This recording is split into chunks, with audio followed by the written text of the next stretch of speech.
Good evening and welcome to the Grand Prairie City Council meeting for Monday, April 1st, 2013. I'd ask everyone in attendance to rise and join us in singing O Canada.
Thank you to the National Film Board for the images of our country and to our very own Grand Prairie Boys Choir for the audio.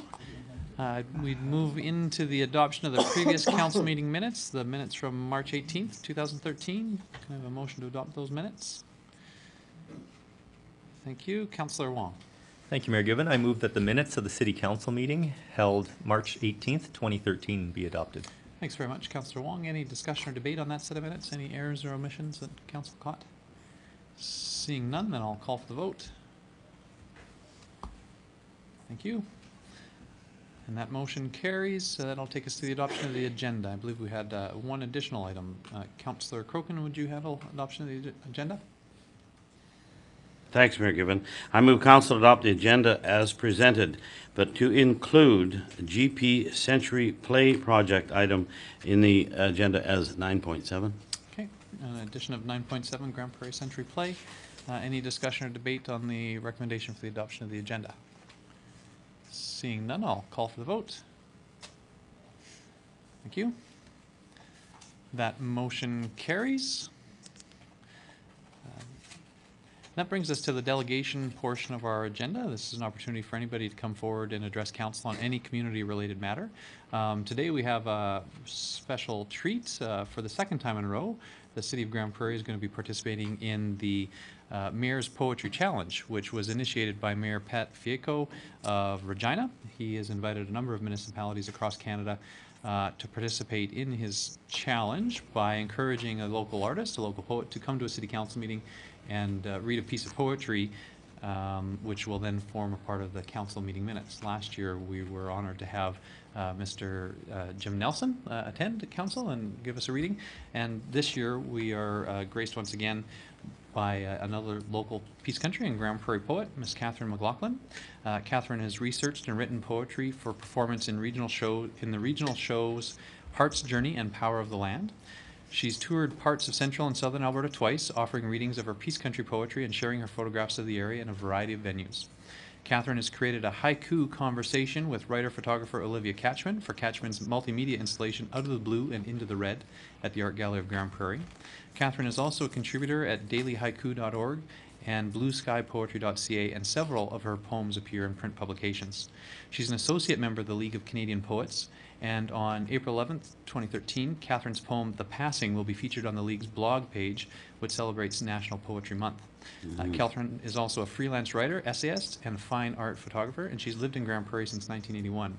So it's a pleasure to welcome Catherine to Council, and we appreciate her help in helping us recognize the importance of artists, and particularly writers and poets in our community. So Catherine, I'll hand it over to you.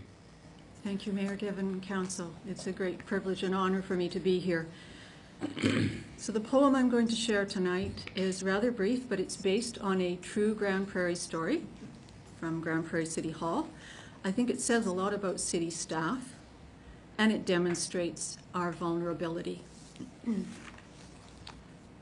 Transformer. Someone told me that a raven perched on the power pole transformer at City Hall. From her desk, she saw a man ride the cherry picker, then slowly descend, his outstretched arms cradling the corpse. The workers gathered, regarded Raven with curiosity and awe, noted his curled, charred toes. Then they named him. I've read that ancient people called Raven the Transformer. Today, he shut down City Hall for 30 minutes. Thank you. Catherine, thanks very much for joining us and helping us celebrate the arts in Grand Prairie. It's a great pleasure. Thank you so much. you. So this is, as I said, the second year the City of Grand Prairie's participated in the challenge. We want to thank the Mayor of Regina for inviting us. Among other Alberta municipalities that were invited were Brooks, Calgary, Edmonton, Jasper, Lethbridge, Lloydminster, Medicine Hat, and Red Deer. So we're one of just a few municipalities in Alberta that were invited to join in, and we certainly appreciate the opportunities to shine a spotlight on the arts in Grand Prairie. So as I said, this is the delegation portion of the agenda. This is an opportunity for anyone to come forward and address council on any community-related matter that isn't the subject of the public hearing. And so I did note that Mr. Warren Treviso from the City Council, one of the public chair of the Council Remuneration Committee, is here, and Mr. Treviso said he would make himself available to come up and say a brief introduction and answer any questions if council wanted to ask any. Mr. Treviso, have a seat. Welcome. And I'd note that council did have an opportunity to ask the vice chair questions at the committee level. So Mr. Treviso, welcome. And if you want to say a few words. Absolutely. No, I sort of thank you for the opportunity to be able to do this. I think you're all very brave to really have the public have an opportunity to speak into what the remuneration package is. It was a privilege and honor to serve in this way. I have to thank Audrey Cherney for being fantastic in the entire process. Thank you for your patience in educating us, Audrey, every step of the way. It's been good. And yeah, if you have any questions, I'd be able to enlighten them if you have. Great. Thanks very much, Warren. Any questions for the delegation? Sure. Councillor Wong? Thank you, Mayor Given. I just wanted to ask the one question. I think it was asked at the committee, but just wanted to make sure. The salary comparisons with the County of Grand Prairie were missing from the report. Did you guys consider that when you made your recommendations? Thank you, Councillor. Well, we actually did consider in part of the overall scope of what we did. Eventually, we had to whittle down and try to look at fair comparisons, and we didn't think that the county was an equal comparative, and that's why we compared. If you look at, if you have your reports on page 4, we actually had a list of financial reports of all the different cities that we considered, and that's what it was more the cities than the counties that we took into consideration. But yeah. Okay, thank you. Okay. Were there any further questions? I don't see any. So, Mr. Treviso, thanks very much for giving your time. Please pass it on to your other committee members. We appreciate the fact that there were public members that were willing to step forward and help us provide us with some recommendations that we can pass forward and in helping us set the pay for the next council. Thank you very much. Thank you. Thank you, Councillor. So again, this is the open delegation portion. So if there's anybody that would like to address council on any community-related matter that isn't the subject of a public hearing, now is an opportunity for you to come forward. I know there's some people with some interest in some transportation projects that might like to speak, or if there's anybody else that would like to come forward. So again, unless it's unless it's the subject of a public hearing, which are just a couple of land use bylaw amendments, if it's about any other projects that are on our agenda, then this would be the opportunity for people to come forward. I see Ms. DuPont Gillis from the Chamber of Commerce. Michelle. As you mentioned, my name is Michelle Gillis. I'm the Policy and Communications Manager for the Grand Prairie and District Chamber of Commerce. Firstly, I'd like to take this opportunity to thank City Council for taking this the next step in addressing the concerns of businesses adjacent to 132nd Avenue. We at the Chamber, along with our affected members, have spoken to this issue a few times over the last 6 months or so. While we would certainly have liked to have seen the detailed consultation that is outlined in today's recommendations undertaken at the onset of this major project, we're very pleased that the member businesses in this area will have the opportunity to have their concerns heard and reflected in the forthcoming plans for this area following the detailed community consultation that is recommended to Council today. While we are pleased that this process is proceeding, we're here tonight to reiterate some concerns that we have brought forward both to Council and to Committee previously. While we would have preferred to deal with this item at Committee, unfortunately, when we outlined some of the concerns, they were dismissed, citing an area structure plan that actually overrides any city planning for that region. Following that meeting, I did follow up with administration to clarify and was able to determine that the area structure plan in question addresses the area east of the tracks, but north of 132nd Avenue. The area that is of concern to us and to some of our members is the area east of the tracks and south of 132nd Avenue, where Kakwastone and Landscaping is. So it was also noted at our last visit to Committee, one of our concerns was in the area, as I mentioned, east of the tracks, south of 132nd Avenue. And we had some concerns that we brought forward at the last committee meeting that that area was actually completely removed from the scope of this review area. Now, my understanding is that the original functional transportation plan for 132nd Avenue was very broad. It reached essentially one city limit to city limit all along 132nd Avenue. We at the Chamber brought forth a document in November that outlined some of the concerns we had with some specific areas along that. Many of the areas were not of concern to us. The plans looked quite reasonable in those areas. We did have some concerns, though, specifically in the area of what would be 96th Street and through to 103rd Street. So while we're pleased to see that the review area proposed in and for this community consultation process does reach west to 103rd Street, the east boundary that is outlined in that review for that consultation, the east boundary is the railway tracks. And so there will, as I understand it, be no opportunity for the businesses that are outside of that area to provide their feedback through the community consultation process, as they are located east of the east boundary of that review area. So we have no desire to see this item go back to committee. I'm not sure how exactly council or administration would like to handle this. We would like to suggest perhaps a friendly amendment to see the review area east boundary extended to 96th Street, so that the area that was outlined as the primary concern to the Chamber of Commerce and our members in the document the printed document that we brought forward in November for your consideration would have the opportunity to be reviewed. That document did note that our primary concern was east to west, 96th Street to 103rd Street. We would just like to see transparency in the process and see that those concerns that we brought forward at that time and have reiterated to council and committee in meetings since then and prior to today will have the opportunity to be addressed as a part of this community consultation. Okay. Thanks, Michelle. Is there any questions for the delegation? I'm not seeing anybody ringing in. So thanks very much for the Thank you. presentation. Thank you. So again, this is an opportunity for anybody to come forward and address council on any community-related matter on the agenda, not on the agenda, just as long as it isn't the subject of a public hearing. We'll have a chance for people to speak to the public hearings a little bit later on in the agenda. I don't see anybody else coming forward, so I'll close the delegation portion. I'll just ask one more time if there's anybody else that wants to come forward. And I'm not seeing anybody coming forward, so we'll close the delegation portion of our agenda, and we'll move on into public hearings. And the first item up is 6.1, bylaw C1100-193. I'll call the public hearing to order and look to administration for an introduction. Mr. McIntyre. Thank you, Mayor Given.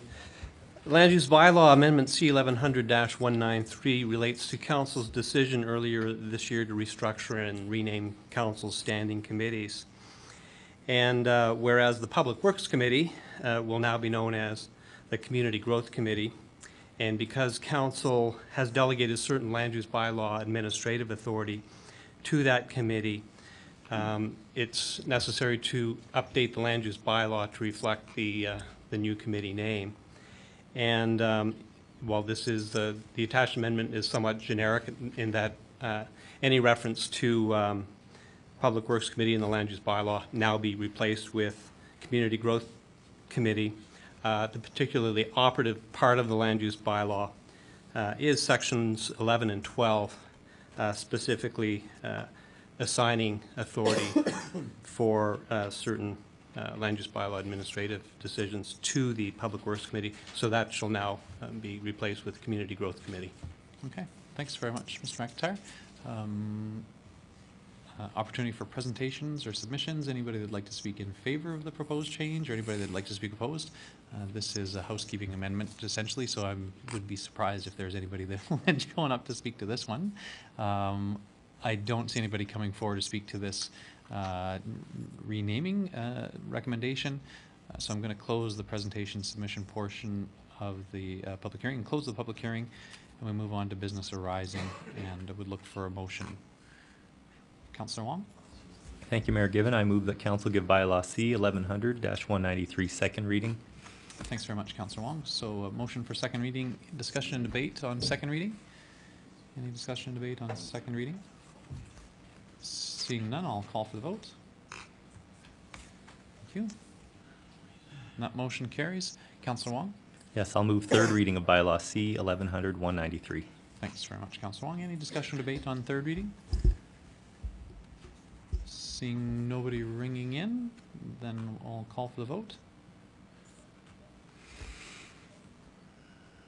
Thank you, and that motion carries with one opposed, and that finishes all the public hearing business under that item. We'll move on to 6.2, bylaw C 1066-6 and bylaw C 1279 and bylaw C 1100-188. And Mr. Welton, you guys have done a quick seat change. Right, Dan, would you like to? I'll call the public hearing to order, and we'll look for an introduction from administration. All right, thank you, Mr. Mayor. We're recommending that bylaw C 1066-06, being an amendment to the Southwest Area Structure Plan, be given second and third readings as amended, and bylaw C 1279, being the area O'Brien Lake West Outline Plan bylaw, and C 1100-188, being an amendment to the Land Use Bylaw, be given second and third readings. Helix Engineering has submitted applications to amend the Southwest Area Structure Plan, adopt a new outline plan for the West O'Brien Lake area, and to amend the Land Use Bylaw. The Area Structure Plan amendment is essentially an amendment to the south part of the area that's identified in red on your screens. The southern portion is not contained within the Southwest Area Structure Plan, so the main purpose of the Southwest ASP amendment is to actually bring that area into the ASP and to give it land use designations. Actually, if we go to the next slide. Oh, sorry, Jeanette. All right, the map on the left is the current area structure plan future land use designation, and the one on the right is the new one. For the existing ASP area, the land uses are essentially the same. What we did was we reconfigured the roads and the school site in accordance with the outline plan, but there's no actual change to the land use designations. Again, what it does is it adds the area at the south end of the plan area and identifies all of that area for single-family residential. Next one. The second part of the amendment application, or the bylaws, is to adopt the Southwest Area Structure Plan. This is the development concept for the for the West O'Brien Lake outline plan. The area in yellowish mustard is single-family residential. The area to the northeast is a RC multifamily site, and the large green area in the center is a future school site. And then the area to the south is, there's the Flying Shot Creek and a storm pond adjacent to it. Next. The next map identifies, this is more a green space map. Again, it identifies the large school site, a park site in the northwest part of the plan area, a neighborhood park for the surrounding residential.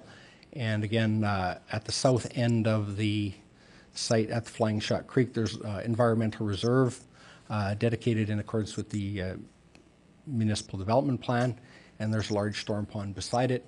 A trail system runs throughout the green space and between the green spaces in accordance with the MDP that talks about linking the green spaces with other green spaces in the neighborhood and linking it with surrounding neighborhoods and with storm ponds.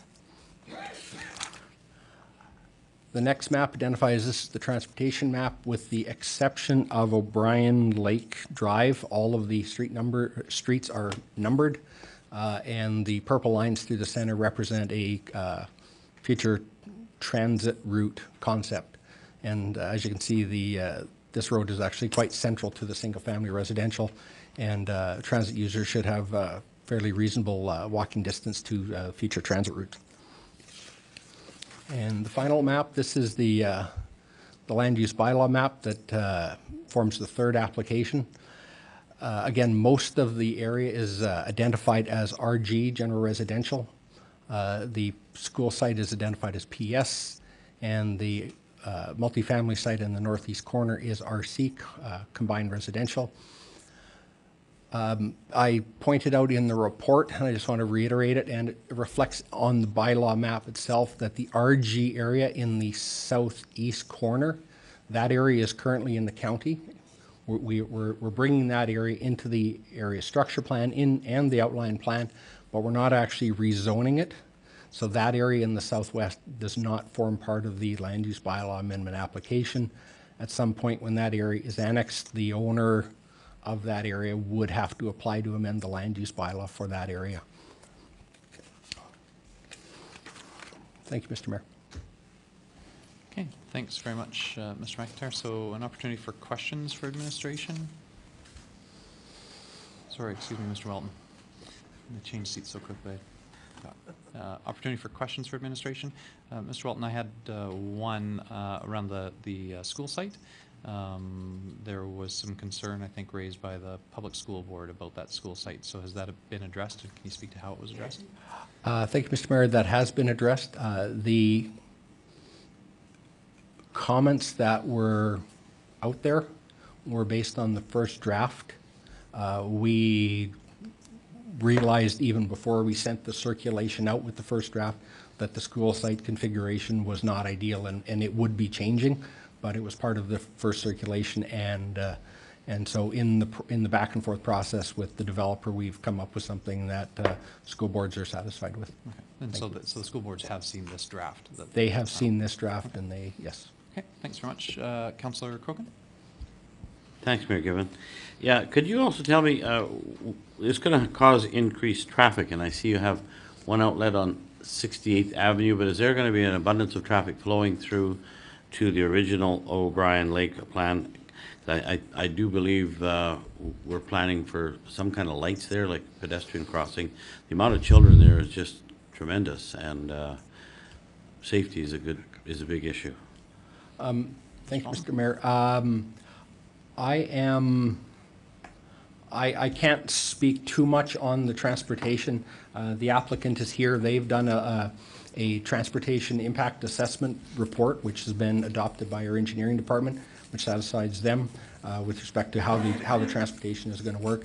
In the short run, I believe that the first number of lots will access into O'Brien Lake eventually, and I think it's within a early phase.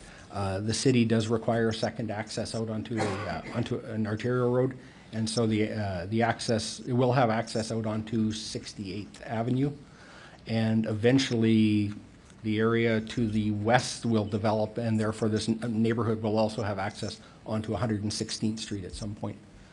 So I guess my conclusion, engineering has accepted a transportation impact assessment report that satisfies them that this will not generate adverse traffic impacts. Okay, so, Mr. Mayor, they're more than likely then have a suggestion, well, from transportation, that we do have a pedestrian crossing at the existing, going over to Max or whatever is over there. It's a very busy 68th. I understand there's going to be no other access to 68th until the subdivision is moving along there in development, so I guess maybe that question could be asked a little later. Yeah, I think that that convenience store in Pinnacle is actually over one whole intersection. This street lines up with 114th Street, and that Petro-Canada Max store is actually quite a bit east of that, maybe like 400 meters or 800 meters or so. That's the intersection I was concerned about. Okay. Okay, I see some you. others in the queue. Councillor O'Toole. Yes, thank you very much, Mayor Given. Just a question, do you have an idea what the housing density is gonna be? Number count? We have identified that in the outline plan. I will. The outline plan identifies approximately 700 single-family residential homes, Okay, and then for the multifamily? approximately 50 units. Okay, and just one more follow-up question. If things go good tonight, when can we expect construction?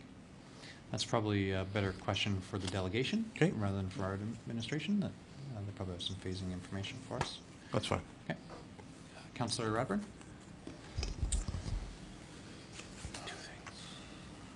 Thank you, Mayor Given. Just to Councillor Crokin, relative to that intersection you're speaking of, we did receive a delegation of a mom, a parent in that area regarding safety issues at the intersection you're speaking of. And we are awaiting a report from administration in terms of what, if anything, needs to be done to address safety issues there. Thanks. So it's coming back to community growth, we're called now. Thank you. So we'll Thank you. move on to the presentation submission portion. I don't see anybody else think you'd ask questions of administration. So opportunity for presentations or submissions. Anybody that would like to speak in favor of the proposed land use bylaw and outline plan amendments and area structure plan amendments? Welcome, some familiar faces. Guys, introduce yourselves for the record. Mr. Mayor, councillors, I'm Scott Rossler with Helix Engineering. I have with me Matt Buckta of KCM Construction and representing a land developer. So this has been a fairly lengthy process to get through this outline plan. We've probably been working on it for about 2 years. Plan began with the intention, as all plans do, to meet all the requirements of every statutory document that exists on the land and still provide, in this case, a very natural continuation of the existing O'Brien Lake development. It's been a successful development. It's one of the premier developments for this particular developer. So it, as stated earlier, I believe Mr. Welton touched on it, but this plan does conform with just about all of the statutory documents out there. It complies with all smart growth principles that are identified in the MDP and adheres to the existing Southwest Area Structure Plan. This includes several things such as retaining as much of the natural features as possible, continuity and pedestrian and transportation linkages, somewhat of a mix of densities as far as housing goes. That is one of the issues that we did run into, and I'll elaborate a little bit on that, but it does include a medium density development. We retained everything that was in the Southwest Area Structure Plan, which essentially was, at the time, only a parcel in the northeast corner. When we did add the portion on in the southeast, it's about 25 acres. Your administration asked us to comply to the MDP as far as the 25% multifamily that they were looking for. So we actually had proposed that in an area to the north of on the plan, towards 68th Ave, which is a little more conducive to a multifamily site.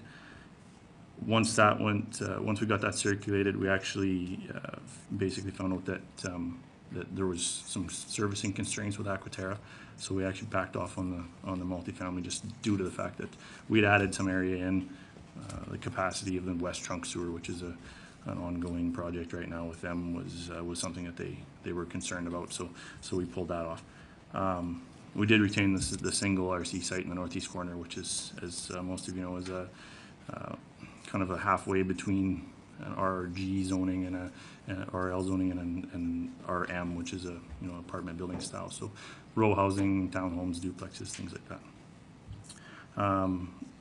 This plan, for that reason, doesn't conform exactly, but we tried to keep the densities as high as we could. The only remaining multifamily, like I said, is that the trail networks and whatnot that we installed are basically to try to conform to all the natural features and whatnot of the neighborhood. So I'll just walk you through a little bit the different concepts. So you're familiar now with the development concept. As far as the concerns around the school site, that was a very early on comment. We adjusted shapes and whatnot, and as Mr. Welton had stated, everything seems to be fine now. There is one neighborhood park in the central to north portion of the land. Typically, in a neighborhood of this size, we would actually like to have probably at least two, but due to the fact that we do have a large school site in there, that was the reason for that. So the trail linkage system, like we said, does comply to the MDP, follows adjacent to school sites along all the major collectors in there, and there will obviously be linkages as well on arterials. Follows around the storm pond to try to create a little bit more of a walkable neighborhood and while retaining most of the natural features that are out there.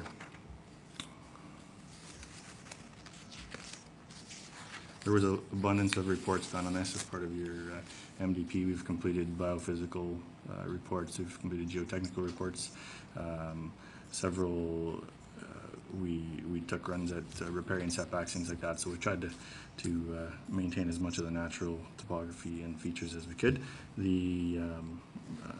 None of those returned anything of any negative feature, so no major provisions were made for that. As far as trail linkages and transportation, so we did look at all the intersections and whatnot. There has been a circulation of transportation through the engineering department at the city. There are provisions in there to accommodate the growth of this development. So as we proceed, the phases come kind of from the southeast corner, proceed north. So the connection to 68th is a little bit later on in the development. We tend to kind of struggle with, there's a bunch of different compliances we have to have. One being that we service 100 lots off of a water service, so, and then 100 lots off of an access. So once we hit about 100 lots in a development, we're trying to get to the second access and get to the second water feed and get to everything. So it's a bit of a balancing act. We think we've achieved that here. The intention in the future is to, and administration is looking at this right now, is to likely have a traffic signal on Highway 40, which would be that's still in discussions right now, but probably not with the first phase. We're not 100% sure yet, but if it is happen, it will happen with, it'd be a part of the transportation levies through the city's levy fund, and levy bylaw.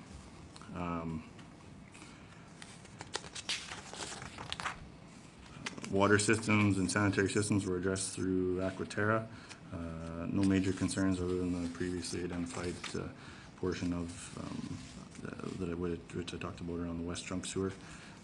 It has been routed through the development, and it has continued through the existing O'Brien Lake development.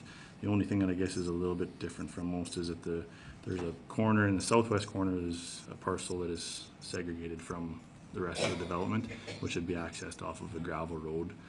So I don't know if you know where Dunkley Meadows is, straight to the south of this, but because there's not an existing road through there and it would require a fairly substantial creek crossing, at this time, our intention is to continue with that type of a development. So it will be zoned RG through the city zoning.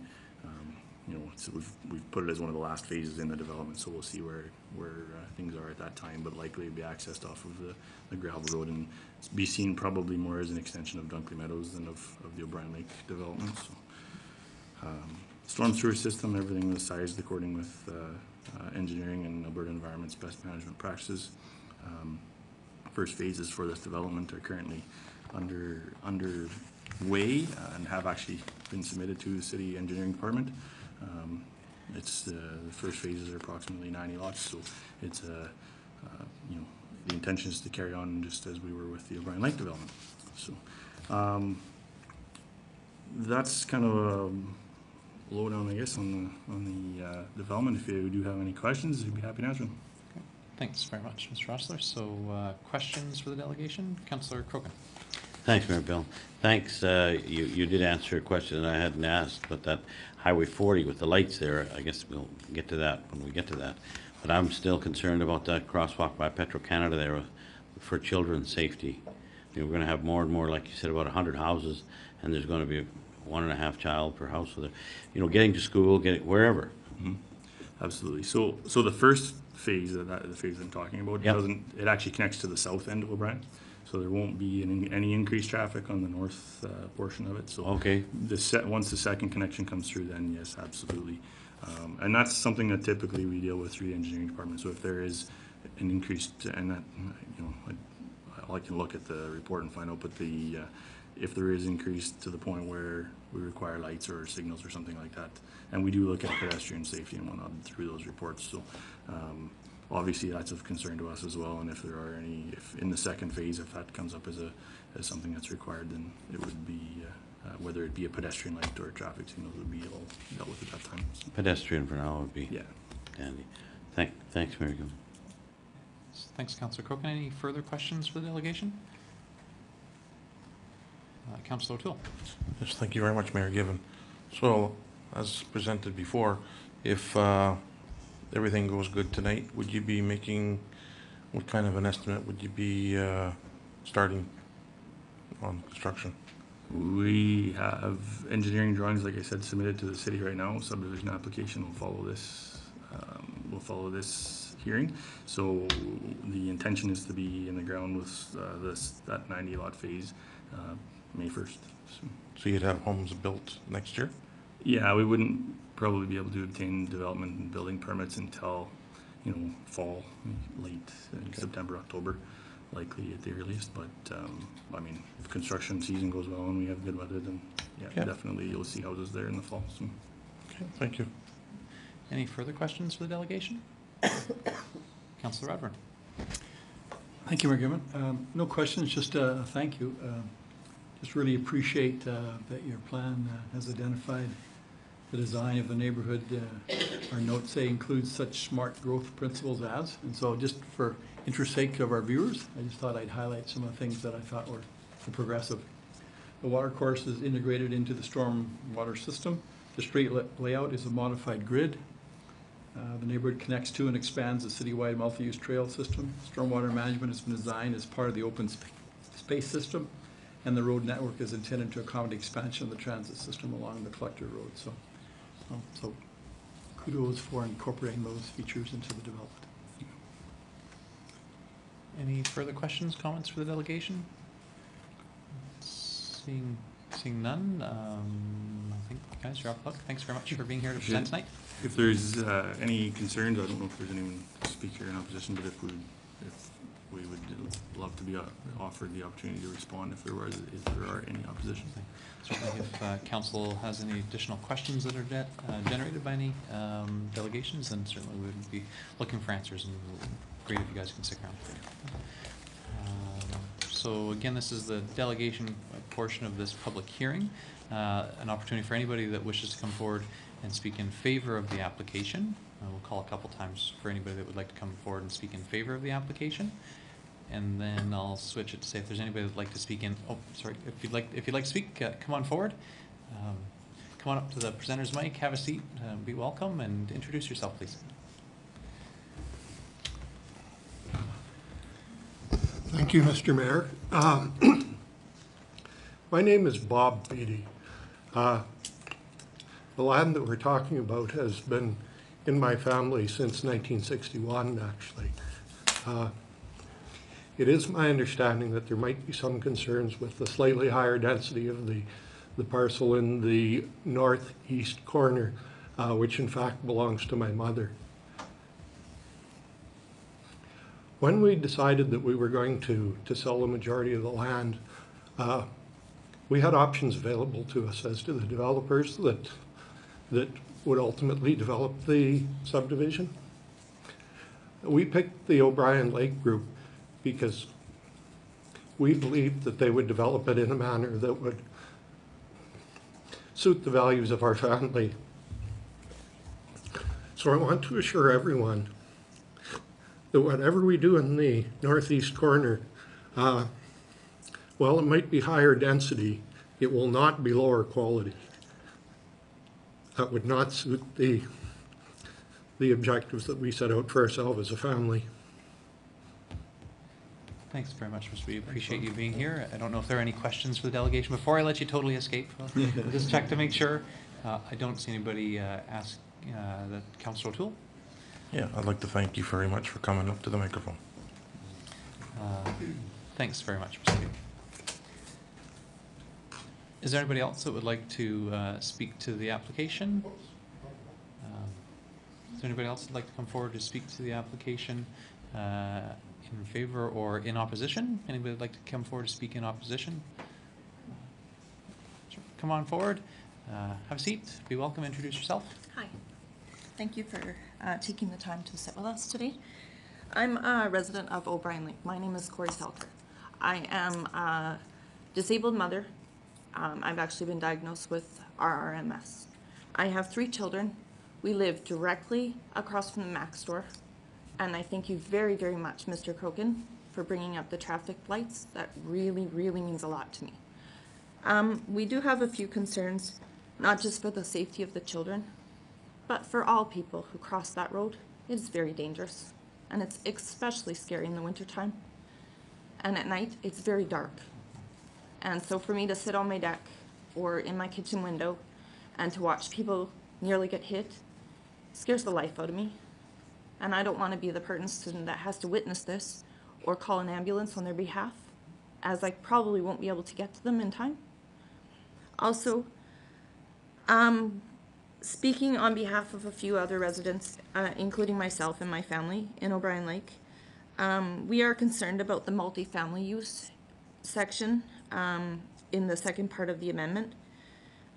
We do pay a high tax dollar for the area we live to keep it single-family residential, and we would like to see that it stay that way. We try very hard as a group and as a family unit, so-called. You know, we have our O'Brien Lake Facebook, and we talk to our neighbors, and we try very hard to make this really big city a little community, something what I remember we grew up in. So aside from the traffic lights, a really big scare I have is the fact that there's going to be a huge increased amount of traffic passing my house especially, but not just mine. I mean everyone on O'Brien Lake Drive. And I'd like to see, before this is actually passed, if there's going to be some sort of help for us so that when the construction comes through, because they're coming through all day, all night as it is, that our children and other residents, disabled people like living across the street from myself, that we won't have any worries or concerns regarding the safety. So if we could please see something in regards to how much traffic, what other options maybe they have. They don't have to pass through that only one entrance every day, 5-10 times a day each, I know I understand because I have kids and I get them to and from school, and I know my family leaves our house at least 3 or 4 times a day depending on the day, so I understand the traffic. But I mean, when you're considering all these kids on their bicycles or they're walking, the closest city transit stop is right across the street, literally from my house. which is actually on the most dangerous part of this 68th Avenue, in my opinion, because there is no lights, especially at nighttime. And the buses do run till 10 o'clock, and there's a lot of teenagers, you know, and there's a lot of families that still ride the transit. I'm just hoping to see that we could maybe come to some reasonable agreement in regards to the safety issue.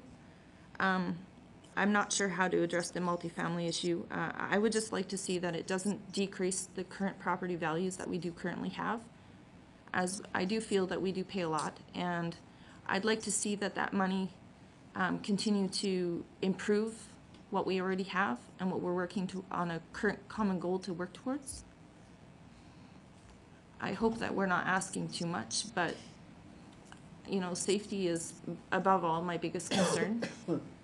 And when I speak on behalf of, you know, the other families and the other people that, you know, are worried about how much their property values will be decreased due to multifamily, I can't, you know, I've been that person, you know, I lived in a multifamily unit when I was growing up, but I do understand, you know, we do pay more tax dollars for that on purpose, you know? So if we could see something that would reiterate the fact that, you know, that we've already come to this table once before regarding the same issue in a different part of O'Brien Lake, we'd like to remember that, please.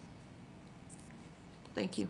Okay, thanks. Opportunity for questions for the delegation. One thing that I'd say, you're actually the second person to raise the issue of the 68th Avenue and the entrance to Pinnacle Ridge and the convenience there. And so when that issue was first raised with council, we actually asked administration to do some work on bringing forward recommendations on how we can address that. So that's already happening. So that part is already in the works, I think, as Councillor Radburn highlighted. So just want to make sure that you're aware of that work that's going on, because that was probably a month ago or so, I think, actually, that it was asked. So that part's already going on. Any questions for the delegation? I don't see anybody. Councillor Crookham? Not really a question, but just a comment. Thanks, Mayor Given. I am in the real estate business also, and just to alleviate your fears about your property values going down, in fact, in the great city of Grand Prairie, the property values are going up. And in a number of multi-family areas, say in Pinnacle, they're right across the road from single families, and it hasn't affected the values at all. They're right across the street. They've remained consistent and high. So the only thing might be is there'd be more kids to play with your kids. Yeah, on the street. It's not so safe. Oh no, there's parks coming. Anything further for the delegation? Ms. Salter, I don't see anybody else ringing in. Thanks very much for coming today to bring your concerns. So then, will there be, like Mr. Crokin mentioned, though, something in regards to traffic and how much traffic is going to be over the next, say, year while most of these houses are being built? Because there's no other real escape route from O'Brien.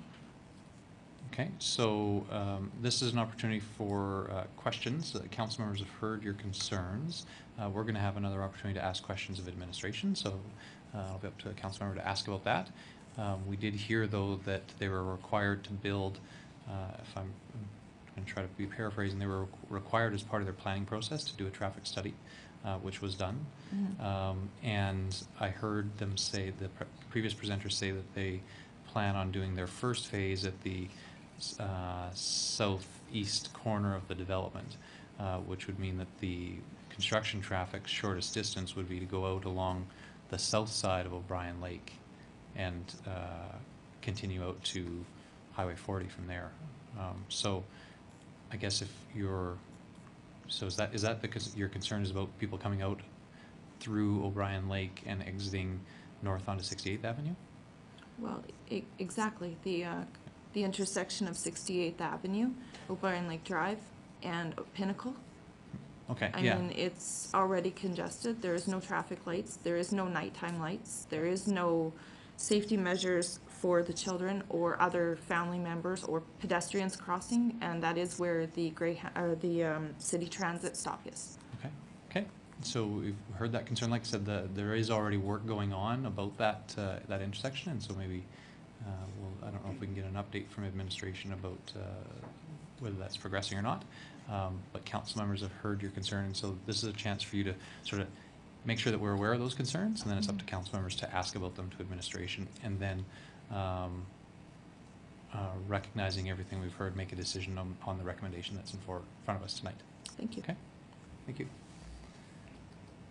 So again, this is the public portion, public delegation portion of the public hearing. Is there anybody else that would like to come forward to speak about the recommendations for this area structure plan, land use bylaw amendment, and outline plan amendment? Seeing none, then I'll have one last question, or opportunity for questions for administration. If anybody has any further. Sure, Councillor Rice. Okay, the concerns that have just been raised regarding traffic and particularly construction access and egress, at what point do those get answered and where? Mr. Welton. Right, thank you, Mr. Mayor.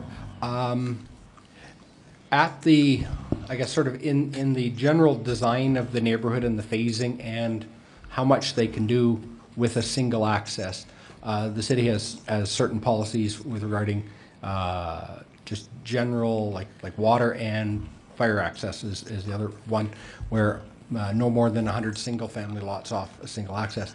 The map up here shows the O'Brien Lake West area and O'Brien Lake, obviously just to the east. The area that they would be part of the first phase is kind of right in the elbow of that L. And so in the first phase, all of that traffic is going to go directly east onto 40th Street.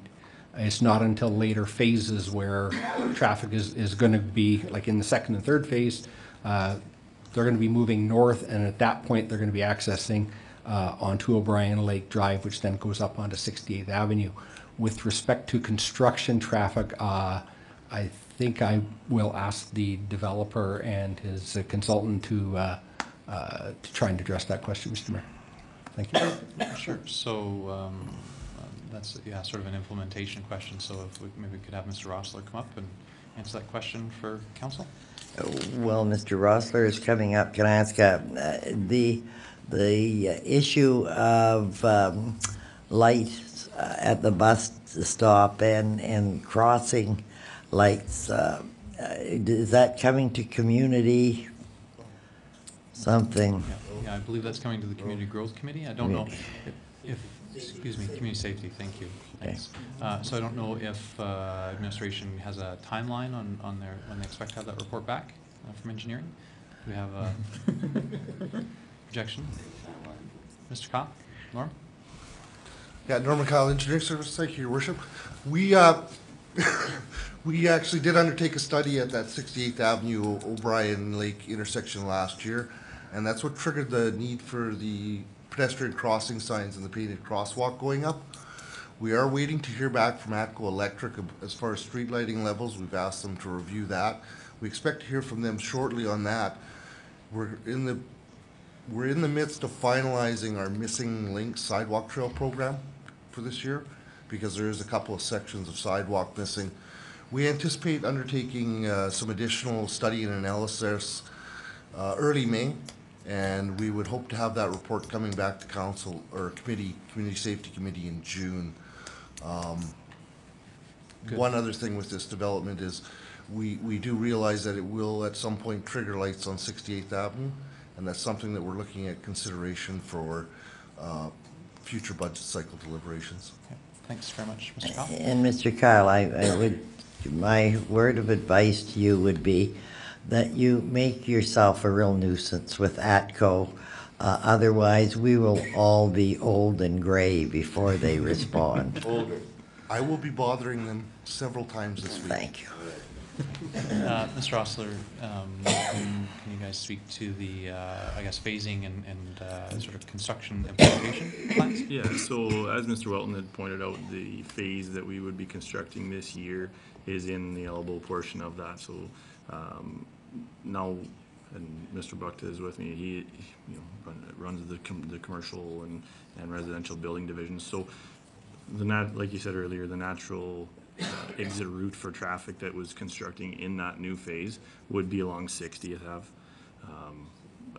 That would be the natural shortest route.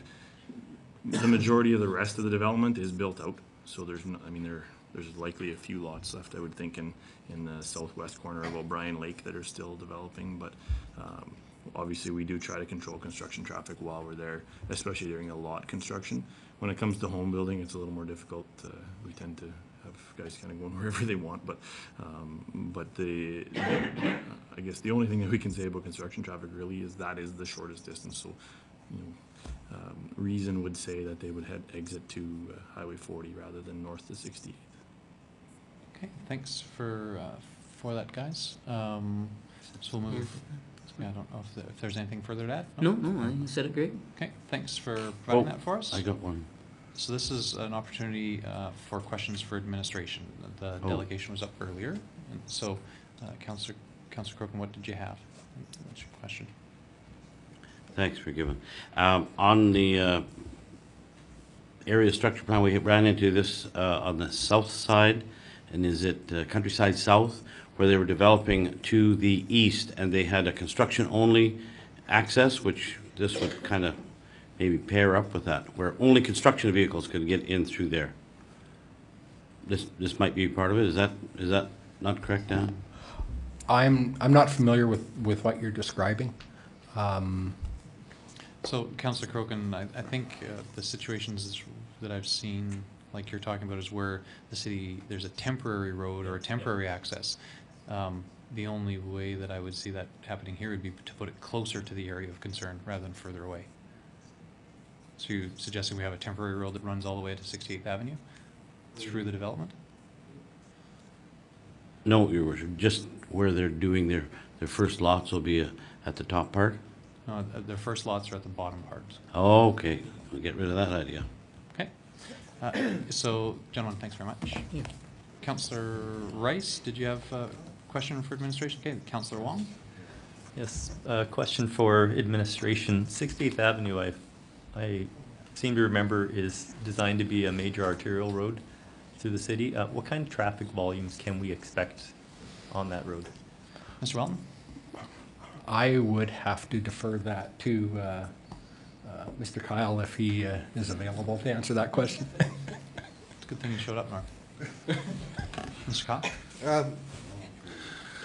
In short terms, you'll see traffic volumes in excess, probably once the second or third phase goes, you'll see traffic volumes in excess of 8,000 vehicles a day on that stretch of road. The traffic growth on 68th Avenue is gone up quite a bit more than we anticipated with the completion of 116th Street. We only expect it to go up, but 68th Avenue, at least west of Highway 40, we don't anticipate it to be as high an arterial road as some of the others, because it does ultimately dead end at 116th Street. There will only be a minor or a major collector road east of 116th Street because of Flying Shot Lake. 116th Street north-south will take the majority of the traffic, and 84th Avenue as well.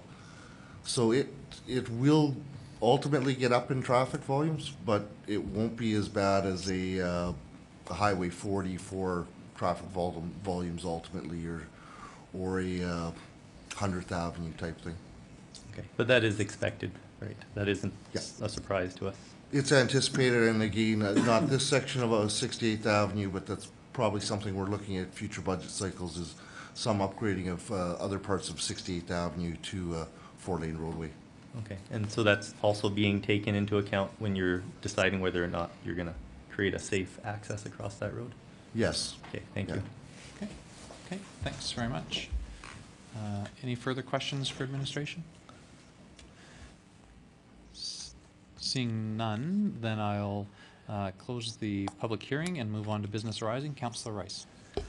I move second reading of bylaw C 106606, an amendment to the Southwest Area Structure Plan. Okay, Thanks very much, Councillor Rice. We have a few layers of plans here, so a few different motions to come. Open for discussion debate on second reading. Councillor Wong. Thanks, Mayor Given. Certainly supportive of the recommendation. I believe that the apartment complex that's designed there is a requirement from our municipal development plan. We are requiring that every new subdivision have some kind of increased density. Increased density is good for sustainability of the city. There is a balance in terms of having too much, and I think that especially this particular subdivision has a lower amount than normal, so I don't think that it really impacts things like property value in a negative way. And I think that the fact that we have another school site there, having that extra density and giving people an option for housing choices is always a good idea. Thanks, Councillor Wong. Any further discussion or debate on second reading? Seeing none, I'll call for the vote. Thank you. And that motion carries. Councillor Rice?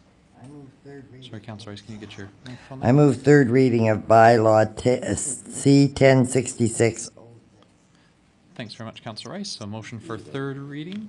Any discussion or debate on third reading? Seeing none, I'll call for the vote.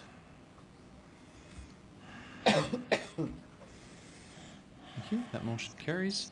We've got a couple of other plans that need to be amended. Motion for further readings. Councillor Rice, do you want to continue on? Sure. I move second reading of bylaw C-1279, being the O'Brien Lake West Outline Plan bylaw. Thanks very much, Councillor Rice. Any discussion or debate on second reading of that outline plan amendment? Seeing none, I'll call for the vote. Thank you. That motion carries. Councillor Rice? I move third reading of bylaw C-1279, being the O'Brien Lake West Outline Plan bylaw. Okay, thanks very much, Councillor Rice. Any discussion or debate on third reading? Seeing none, I'll call for the vote. Thank you. That motion carries. Councillor Rice? I move second reading of bylaw C-1100-188, an amendment to the land use bylaw. Okay, thanks very much, Councillor Rice. Any discussion or debate on second reading of this land use bylaw amendment? Seeing none, I'll call for the vote. That motion carries. And Councillor Rice, last piece. I move third reading of bylaw C-1100-188, an amendment to the land use bylaw. Thank you very much, Councillor Rice. Any discussion or debate on third reading? Seeing none, I'll call for the vote. Thank you. And that motion carries. That closes all the business arising from that public hearing. And that actually finishes all of our public hearings for the evening. We had no unfinished business, and that takes us into the report section of our agenda with item 8.1, which are land use bylaw amendments, area structure plan amendments, and outline plan amendments in the Arbor Hills area. Mr. Walton? Thank you, Mr. Mayor. Planning is recommending that bylaw C-1212A, being an amendment to the Arbor Hills area structure plan bylaw, bylaw C-1281 being the Arbor Hills 2 outline plan bylaw, and bylaw C-1100-190 being an amendment to the land use bylaw, be given first readings and Monday, April 29th at 6:30 p.m. in council chambers be established as the date, time, and location for the public hearing. The area structure plan for this application involves 2 quarter sections north of 132nd Avenue on opposite sides of 108th Street. The outline plan is only for 1 quarter section. It's not for both quarter sections, or the 2 quarter sections that the ASP is related to. The ASP is for the west quarter section as well, because we're removing references in the area structure plan to the hospital that was intended to go there, but is obviously not. And then obviously the third application is to adopt a land use bylaw amendment to reflect the zoning that is identified in the area structure plan. Thank you, Mr. Mayor. Thanks very much, Mr. Walton. So we're looking to set date, time, and location. And do we need a motion for first reading to do that? Can I get a motion for first reading? Councillor Crokin? Thanks, Mayor Given. I move bylaw C 1212A, being an amendment to the Arbor Hills Area Structure Plan, be given first reading. Thanks very much, Councillor Crokin. So motion for first reading. I'll call for the vote. Thank you. That motion carries. Councillor Crokin? I also move that bylaw C 1281, being the Arbor Hills 2 Outline Plan bylaw, be given first reading. Thanks very much, Councillor Crokin. So another motion for first reading. There's no discussion or debate on first reading. I'll call for the vote. Thank you. That motion carries. And Councillor Radburn, or sorry, Crokin. I got a little more here. I also move that bylaw C 1100-191, being an amendment to the land use bylaw, be given first reading. And that Monday, April 29th, 2013 at 6:30 p.m. at City Council chambers be established as the date, time, and location for public hearing purposes of bylaw C 1212A, bylaw C 1281, and bylaw C 1100-190. Okay, thanks very much, Councillor Crokin. We'll actually take those as two separate motions. Okay. We'll do first reading. So there's no discussion and debate on first reading, so I'll call for the vote. Thank you. That motion carries, and the reason that we do them as two separate motions is because there is actually an opportunity for discussion and debate as to date, time, and location. So if anybody wanted to discuss or debate the recommended date, time, and location, there'd be an opportunity to do that. My motion still stands in. Okay, thanks very much, Councillor Crokin. Any discussion or debate as to the recommendation for date, time, and location? Seeing none, I'll call for the vote. And that motion carries. And that handles all of our reports and moves us into regular committee business. And we'll start with 9.1, the 100th Anniversary Committee. Councillor Rice. I move that council receive the minutes of the 100th Anniversary Committee meeting held March 12th. Thanks very much, Councillor Rice. Did anyone note any errors or omissions in that set of minutes? Anything that we wanted to catch before we adopt them? Seeing nothing, I'll call for the vote. Thank you. That motion carries. Councillor Rice? Well, it's starting to come together nicely. Just several highlights, actually. Mr. Lindsay Juniper from our Parks Department attended at the committee meeting. It was determined we will put in place a criteria and a committee to name 100 parks during our centennial year. The homecoming is coming together nicely. It was decided that the official homecoming will open on the Saturday of the August long weekend in 2014. That will give those who travel on Friday and into Friday night just a soft opening on Friday and then the official opening on Saturday. As I mentioned, we're busy getting the 100 days lined up, looking for things that are unique, not really looking at anything that we do on an annual basis. We will keep those as well, but this will be a week full of lots of celebrations. The art exhibition is, I'm very pleased to say, when it's done here after the centennial, it will go to Dawson Creek, and that's never sort of happened before, that we will be sharing that. And we were exploring a couple of grants, because of course we need money, and the college has some exciting things planned. So that's about it for that, but like I said, it's starting to come together nicely. Thanks very much, Councillor Rice, for those highlights from that 100th Anniversary Committee meeting. We'll move to 9.2, Community Growth Committee from March 19th. Councillor Radburn, I think you're going to handle that set of minutes. Thank you, Mayor Given. Sorry, Councillor Radburn, I think we got you the microphone off there. Try again. Move that council receive the minutes of the Community Growth Committee meeting held March 19th, 2013. Thanks very much, Councillor Radburn. Did anyone note anything out of place in that set of minutes? Seeing nothing, then I'll call for the vote. Thank you. That motion carries. Councillor Radburn? Thank you, Mayor Given. I would like to ask administration a question before I make the motion. Sure. Can I do that? Sure. Mr. Kyle, if we wanted to extend the consultation area for the study to include I guess, east of the tracks to 96th Street, south of 132nd Avenue. Would I need to make that revision in the motion? Or is it already part of the consultation area? Mr. Powell? Yes, Your Worship. There was some, I guess, misunderstanding. I must apologize for at the committee meeting when we were talking about accesses east of the railroad tracks. It wasn't determined whether it was north or south of 132nd Avenue, and so there was a little bit of confusion between what the chamber was recommending or was requesting and our understanding. But with this amendment here, I believe if you look at the actual full amendment, there will be the 41 direct community consultations. We could probably add one to that without a huge impact to the project, but there also is going to be an additional 2 more public open houses held as well. So this is something that we can ask our consultant to potentially look at as part of the review.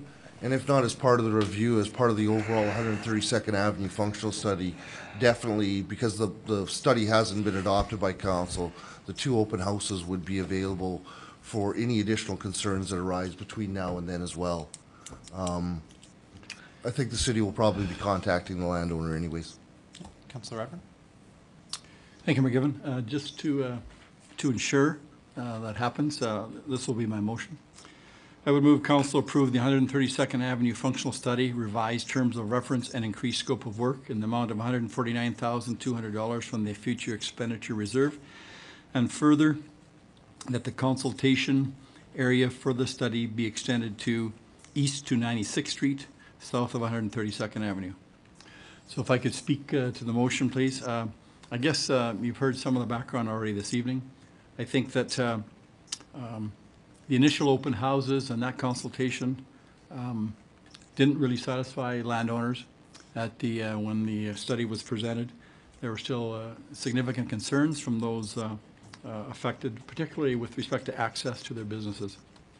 I was pleased to see administration came back with a recommendation to, as you see today, to do another round of consultations.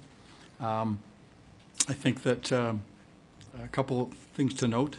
I think this focus will be on further consultation and garner support from stakeholders for strategies changes to the original study recommendations that maintain transportation safety and address access issues to affected landowners and businesses.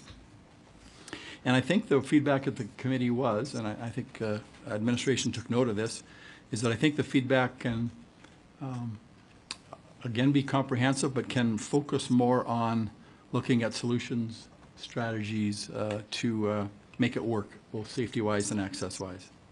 The other thing I would note that was mentioned at the committee meeting, but this is an upset amount. So depending upon the actual consultations, that 149,000 may not be any, may be less than that. Nevertheless, I think committee really felt it was important that we engage the stakeholders and work, have somebody work together to find satisfactory solutions. Thank you, Mayor Given. Thanks very much, Councillor Radbourne. Any discussion or debate on the motion? I appreciate the addition in terms of really a direction to administration of saying that the scope of work should include that area that's been identified. I also appreciate the fact that council is responding to the concerns of the landowners there, but I will wait to see the solutions that end up being proposed because ultimately I believe that there's a sort of in a perfect world, the safest road is one that has 0 accesses, but we have to recognize that reality doesn't allow us to make those types of decisions, and so I hope administration, the consultants and landowners will work together to propose some solutions that find the right balance between access and safety. Any further discussion or debate on the motion? Seeing none, I'll call for the vote. Thank you. And that motion carries. Councillor Radbourne, anything else to highlight? Yeah, thank you. 2 other highlights, I guess we'll say, of our committee meeting. One was that we did approve a development permit application for an oil field support business and access to that business actually off 132nd Avenue. And secondly, we directed admin to create detailed construction drawings for the 102nd and 105th entrances to Muskosipi Park and proceeds for tendering. Thank you, Mayor Gibbon. Great. Thanks very much, Councillor Radbourne. So we'll move on to the Arts Development Committee from March 20th. And Councillor Radbourne, I think you're going to handle that set of minutes since Councillor Monroe is away today. Good. Certainly. I would move council receive the minutes of the Arts Development Committee meeting held March 20th, 2013. Thanks very much, Councillor Radbourne. Did anyone note anything out of place in that set of minutes? Seeing nothing coming from council, then I'll call for the vote. Thank you. And that motion carries. Councillor Radbourne? Thank you. Just to highlight some of the things that, some decisions that were made at Arts Development Committee meeting. We approved 1,500 scholarship fundings for Annika Dopko, a ballet dancer, to Jenna McMurchie, a ballet dancer, and Ms. Michelle Powell, a pianist, and Calvin Cornish, an artist. So we're excited to be able to support those individuals in the development of their arts careers in art. And we also approved festival funding to the East Coast Garden Party to a tune of $7,500. We still have some flexibility, a little more money for our fall meeting, but we felt those were worthy individuals and a worthy festival application. Thank you. Great. Thanks very much for the update, Councillor Radbourne. And we'll move on to 9.4, Council Committee of the Whole from March 25th, 2013. Can I get a motion for that set of minutes from that March 25th meeting? Councillor Wong. Thank you, Mayor Gibbon. I move that council receive the minutes of the Council Committee of the Whole meeting held March 25th, 2013. Thanks very much, Councillor Wong. Any discussion or debate on that set of minutes? Were there any errors or omissions that we didn't catch? Seeing none, I'll call for the vote. Thank you. That motion carries. Councillor Wong, do you want to carry on with the motions? Sure. Sure. I move the council confirm the provision within Policy 101, council remuneration for 1/3 tax-free of total allowances and honoraria paid council for council remain in effect. In speaking to this, we had this and subsequent motions, a public council remuneration committee was struck, and they did a bunch of analysis based on some research across the province of basically the pay scale for councils in comparable cities. One of the recommendations coming out of that is that the 1/3 tax-free allowance remain in effect because there is an impact on the city budget of approximately $40,000 if you had to gross up those salaries and have them remain the same net pay for each council member. In terms of transparency, it does affect how people view or how people are able to figure out exactly how much council members make. But I believe that I prefer to save the city a little bit of money and put a little bit more onus on the reporting of salaries. Thanks very much, Councillor Wong. Open for discussion and debate on this recommendation from Council Committee of the Whole. Seeing none, this is one that I'll be voting in opposition to, as I did at the committee level. My sort of default principles when reviewing the salaries that they should be as transparent as possible for the public and for council. But I certainly respect the position that the majority of council took when we were all there to review it at Council Committee of the Whole. Any further discussion or debate on the motion? Seeing none, I'll call for the vote. Thank you. And that motion carries. Councillor Wong. I move that council confirm that the provisions within Policy 101, council remuneration, for an annual adjustment effective January 1st to be based on the Alberta Consumer Price Index remain in effect.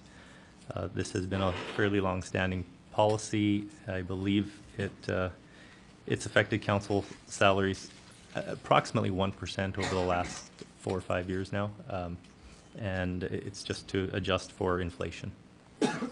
Thanks very much, Councillor Wong. Any discussion or debate on this motion? Seeing no one ringing in, I'll call for the vote. Thank you. That motion carries. Councillor Wong. I move the council approve the mayor's salary increase for the 2013-2017 council term by 4.5%. This is for the mayor following this term, starting after the election of 2013, the committee felt that it's been a long time since the mayor has received any kind of salary increase, and 4.5% was a fair amount to bring it up to a competitive rate. Thanks very much, Councillor Wong. Any discussion or debate on the motion? Seeing none, I'll call for the vote. Thank you. Motion carries. Councillor Wong? I move that council approve that councillors' salaries increase for the 2013-2017 council term by 4.5%. Again, the review of the salaries showed that there needed some adjustment. The public committee recommended 3.5%. Council committee of the whole thought that for consistency's sake, we would use 4.5%. Okay, thanks very much, Councillor Wong. Discussion and debate on the motion? Seeing none, I'll call for the vote. Thank you. And that motion carries. Councillor Wong? I move that council confirm that the provisions within Policy 101, council remuneration, for the mayor's vehicle allowance remain at $400 per month, and further that there be no addition of a vehicle allowance for each councillor. Again, this is a fairly long-standing policy.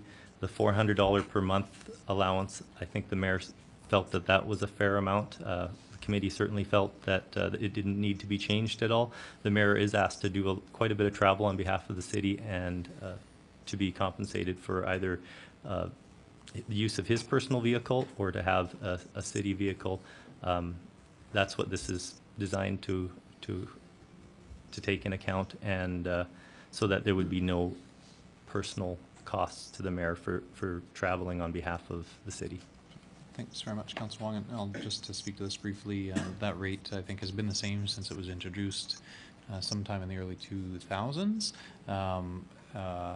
My recommendation to the committee was that it's probably still appropriate, considering there is an opportunity, if there are any sort of significant distances traveled, that council members or the mayor can claim a mileage rate, which is the same mileage rate that's approved for City of Grand Prairie employees. And so this is essentially sort of confirms that past policy or practice. Any discussion or debate on the motion? Seeing none, I'll call for the vote.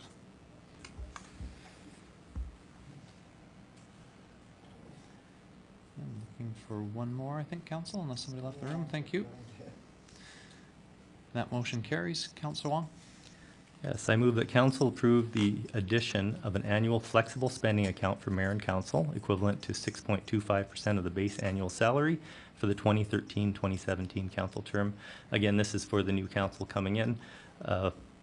We basically felt that this amount would be compensation for the fact that most people that run for municipal council don't have an opportunity for a pension or RSP because it's not included in your remuneration, and things like use of your own technology, use of your own phone, and things like that. This is kind of an all-encompassing account, and it's designed to be flexible so that those members of council who are maybe already retired aren't forced to contribute to an RSP.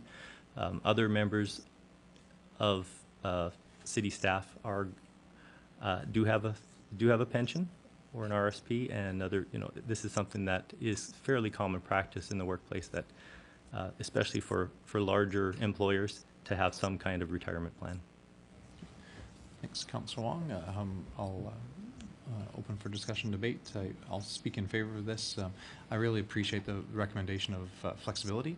One of my other primary concerns was that we make the remuneration for council as flexible as possible and as inviting as possible to people from all walks of life.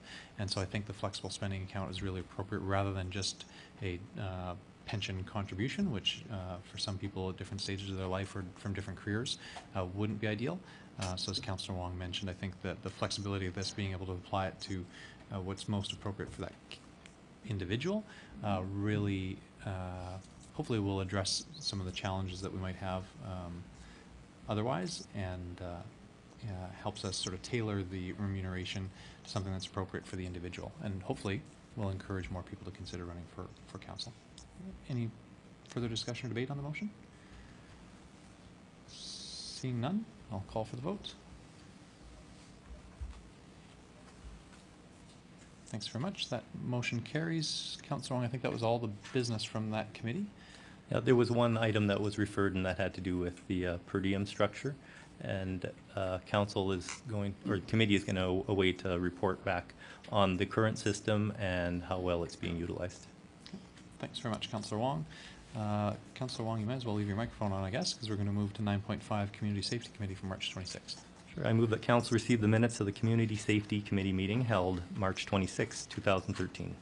Thanks, Councillor Wong. Any discussion or debate on the motion for that set of minutes? Did anyone note anything out of place?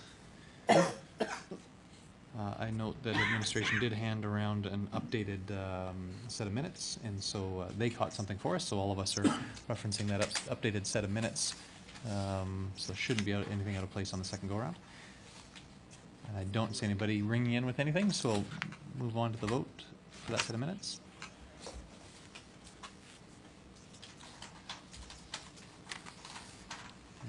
And one more, Council. Thank you.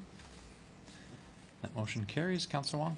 I move that council award tender T09-55213 to Wapiti Gravel Suppliers, Division of MPA Limited, in the amount of $357,689.22, excluding GST. This is for the Bear Creek Outfall Rehabilitation Program. That's basically any of the stormwater that's collected through catch basins and has to exit off to the Bear Creek. There's been some damage due to just the fact that it's water and it erodes the outfall, and that there are 3 locations that need to be repaired. This amount has been budgeted for. It's a little bit higher than what administration expected, but it's definitely within their budget to handle it. Okay, thanks very much, Councillor Wong. Any discussion or debate on the recommendation to award that tender? Seeing none, I'll call for the vote.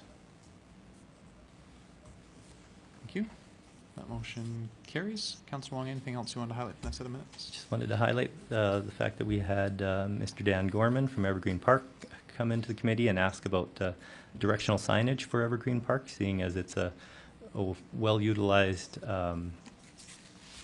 event facility, and it can be difficult to find for people who live outside the area.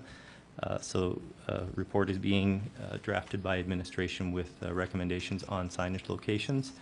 Also, the fire department came to us with their indoor special events requirement document. It's an informational document to help people who are planning large special events be able to meet fire code and other safety codes.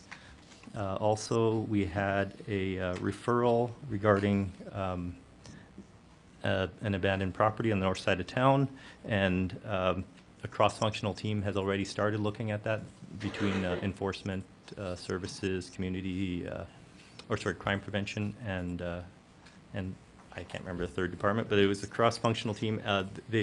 They're going to monitor the situation. Obviously, because of the winter weather, there hasn't been a lot of activity, but they're going to keep track of it as the weather starts to get nicer to see whether or not there are areas that need to be addressed in terms of possible vandalism or trespassing and things like that on the property. Thanks very much, Councillor Wong. So we'll move on to the Corporate Services Committee, and who's going to, oh, Councillor Radburn's going to handle that set of minutes. Councillor Radburn.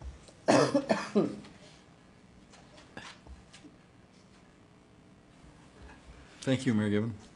I move council receive the minutes of the Corporate Services Committee meeting held March 26, 2013. Thanks very much, Councillor Radburn. Anyone note any errors or omissions in that set of minutes? It's your last chance for tonight. Seeing nothing, then I'll call for the vote.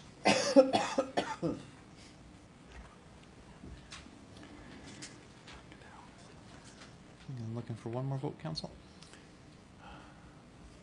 That was me. I will end the vote. That motion carries. Good decision. Councillor Radburn. Thank you, Mayor Given. I would move council approve the award for the purchase and installation of traffic signal wireless backhaul equipment to Alcatel-Lucent Canada in the amount of $424,620, excluding GST. Just read a little bit from our meeting minutes to give people a bit of a context for this motion. Staff did provide a report to committee on connectivity infrastructure, a connected Grand Prairie project. This has been a project that's been going on for a couple of years now. Substantial completion of the outdoor wireless broadband project is complete. The networks will provide city and public safety employees with remote access to their offices and citizens with access to the internet.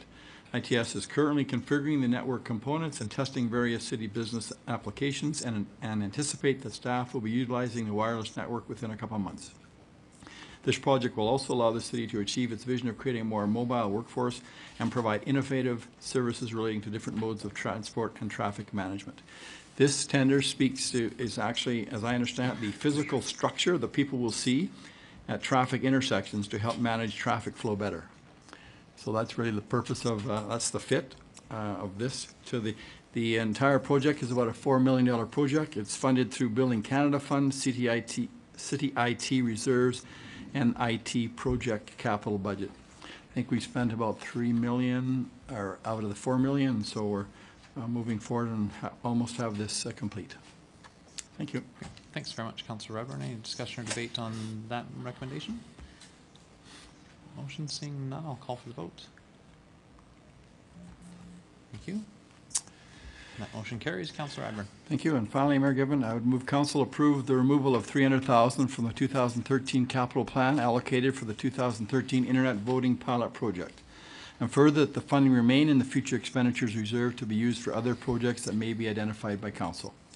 Speaking to this, that money was to be accessed for our internet voting pilot project. Based on the response from provincial government, council chose to cancel, I guess, that project, and therefore this recommendation just speaks to that monies will stay in the future expenditures reserve and be available for other projects identified by council. Thank you. Thanks very much, Councillor Redburn. Any discussion or debate on this motion? Councillor Wong? Just a comment that, you know, nice Councillor Radburn to say that council chose to cancel this project. I think council was forced to cancel this project. I think it was something that I was looking forward to personally as a resident of the city, and I believe that the fact that we're such a young population, there were many other people that were looking forward to being able to vote online, and because it's just a far more convenient method, and it is the internet is still the wave of the future. It just seems a shame that we lost this opportunity because of the short-sightedness of the government. Thanks very much, Councillor Wong. I echo most of that. All of it. Any further discussion or debate on the motion? Seeing none, I'll call for the vote. Thank you. That motion carries. Councillor Radburn, anything else to highlight in that sentiment? Because you probably have more No, to add those to are this the two meeting. agenda items, but we got it covered. Thank you. Okay. That takes us to 9.7, our additional item. Who has that at hand? Councillor Crokin, do you have that at hand? Yes. Councillor Crokin? 9.7 Grand Prairie Century Play. Thank you, Mayor Gibbon. It is recommended that committee recommend council support the GP Century Play project through gift in kind in the amount of $11,284. And I will continue on what it includes. A is green space in Muskogee Park. We have Appendix A in the minutes for setup of 3 performance stages beginning June 1st, 2014 and ending June 17th, 2014. And B, 10 to 45-gallon litter barrels, 10 45-gallon litter barrels placed on site. C, litter pickup at site from June 1st to June 17th, 2014. And D, the pavilion meeting room space, which would be 12 meetings at 4 hours each. And E, set up of portable security fencing once delivered on site. And F, turf repair, top dressing seating of any damaged turf. And it's further recommended that GP Century Play project seek corporate sponsorship for any remaining or anticipated expenses. That's not part of the motion, is it? I think the original recommendation from the committee this afternoon didn't include that last portion. Okay, I'll withdraw. It's further recommended. I'll just back that up. Okay, thank you. Audrey, take that off, please. And I think that was because it was, the intention was that it was fairly clear that the committee would probably go ahead and do that anyhow, even if we didn't tell them to. So, Okay, good. okay. Any discussion or debate on the motion? This was again from our Council Committee of the Whole earlier this afternoon. Any discussion or debate? Seeing none, then I'll call for the vote. And that motion carries. That finishes all of our committee business. We had no items of correspondence today. Our delegation business, we had our Mayor's Poetry Challenge presentation, and we had our presentation, which I believe that was sort of handled. And we also had Mr. Treviso from the Council Remuneration Committee. I think that business was handled. And the chamber around 132nd, and that business was also handled. So I think all of our delegation business was addressed. There were no notices of motion, and that takes us to council member reports. And Councillor Rice, you had AUMA, Alberta Urban Municipalities Association. I met last week with the Honourable Doug Griffiths, the Minister of Municipal Affairs, as well met with the Honourable Rick McIver, the Minister of Transportation. So interesting meetings, and I attended the AUMA's Municipal Government Act Review Workshop, a thoroughly enjoyable day with our other regional counterparts, and I think that our region had excellent attendance at that workshop, and I think we made significant progress in terms of putting together a recommendation to take forward. Okay. Thanks very much, Councillor Rice, and thanks for your work at the UMA. That takes us to Grand Spirit Committee. Councillor Radburn. Thank you, Mayor Given. Grand Spirit Board meeting.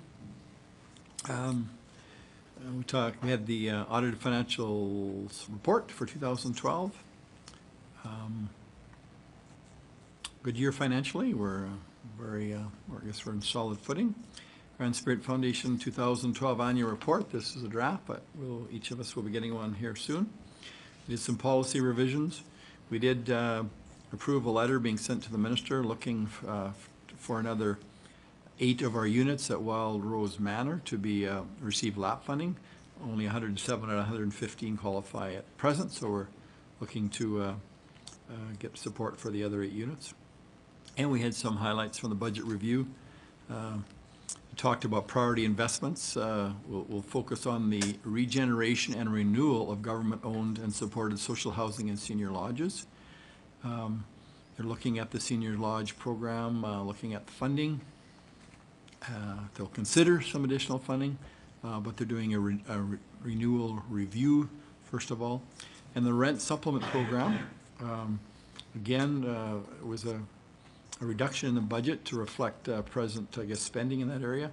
But again, they're looking at that again and looking at wait lists to see if that will work. Thank you. Thanks very much, Councillor Radburn. Councillor Wong, Mighty Peace Watershed Alliance.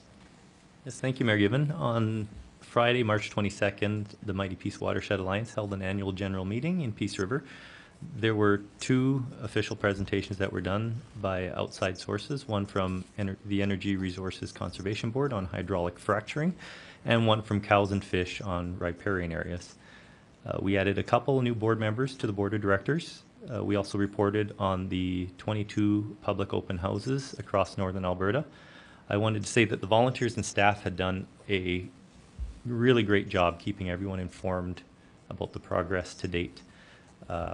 Going forward, we heard back from the province that they're going to advance $50,000 to the organization from this year's allocation for funding. WPACs typically get between $200,000 and $250,000 a year for their operations. We did ask for the full $250,000. Looks like we'll probably be getting $200,000, which is a shame considering the fact that we are the largest watershed area in Alberta. We cover just over 30% of the province in area, and it means that we have to travel quite a distance to get to all the people that need to provide feedback. But nonetheless, we were really happy to get that advance, because in the past there's been about a 3-month gap between the time that you apply for funding and the time your first check actually comes. So we've had challenges keeping staff on board. We've kept our executive director, thank goodness, but we've gone through 3 other staff members because they just weren't sure of whether or not they would have a job following the summer. It's been a lot of work done to date. There's been 5 reports done and another group which is formed on to look at the Wapiti River. That's a subgroup of the Mighty Peace Watershed Alliance. They're looking at developing a water management plan for the Wapiti River. I'm not personally involved in that, but the group does get steady reports on what's happening there. I know we're just going through the terms of reference right now, and they'll be deciding on the first few projects that'll go forward. Speaking of a lot of work, there's still lots to be done. We anticipate the State of the Watershed report, which is kind of the first snapshot of the Peace River, to be completed for 2015, because there are a couple other reports that need to be done before we can compile that report. Okay, thanks very much, Councillor Wong. And Peace Library System, Councillor Crokin. Thanks, Mayor Given. On Saturday, March 16th, due to road conditions and weather conditions, the board met via teleconferencing, which was quite a change. The board reviewed the 2012 financial picture prior to audit. A small surplus of $3,845 is projected, which is significantly better than a budgeted $16,500 deficit. Small provincial operating grant increase contributed to increased revenue. Overall expenditures came in slightly less than expected. Revised 2013 operating budget was approved. The new budget reflects current population figures.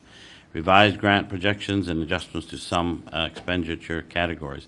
It's a balanced budget that does not include any cost of living increases for staff in 2013. And the board approved the updated 5-year capital plan for 2012-2016. And it is evident that without new sources of capital funding, the Peace Library System reserves will be largely depleted by 2016 on a $1.5 million budget. That was very good work, Linda.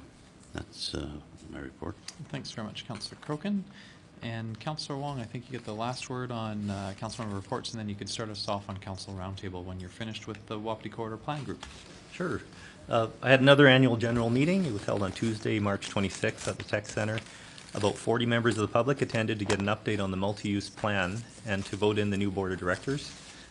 There were no changes for directors this time around, as everyone knows that we're getting really close to the final stages of the project. We're incorporating the final edits from the last set of feedback that we garnered through Environment and Sustainable Resource Development. We're going to take that draft plan, we're going to circulate it to all the stakeholder groups, including all the municipal local governments. And at that point, we'll ask for one last little bit of feedback and hopefully letters of support that will accompany the report as it goes forward to the provincial government. If all goes well, that'll happen somewhere around June this year. I'd like to commend all the volunteers for all the hard work over the past 4 years. It's been a very long process, and everyone has put in countless hours of work. This is a fairly large board because we wanted to make sure that there was good representation from across all sectors. And every time I think we have 15 to 17 members attend these meetings, and you know they're quite long, but everyone makes an effort to attend, and I really appreciate that.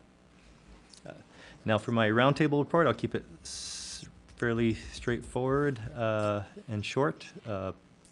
On March 21st, I attended the State of the City address hosted by the Chamber of Commerce.